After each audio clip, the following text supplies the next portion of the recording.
আহো ভাতিজারা আহো বিদেশ আহো বিদেশ আয় দেখো কি কামডি করে ঠিক আছে এই যে কাম একটা করাচ্ছে আর একটা একবার ঠাড়া করার রোদের মধ্যে আরে কষ্ট রে এই হলো বিদেশ ঠিক আছে ওই আর একজন ঘর খুশি মারছে রোদের কারণে আই কি এতেন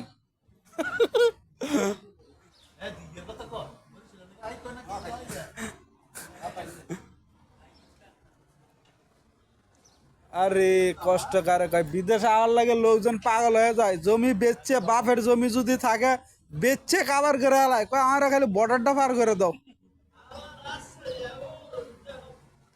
বর্ডারটা খালি পার করে দাও এরপর যা দায়িত্ব আমার এখন আইসে হাইরে হাই উতাস করে আর কোনো বুদ্ধি নাই কাম করতে হইব আহার এটা কই এলাম এটা কোন সমুদ্রের মধ্যে থাকলাম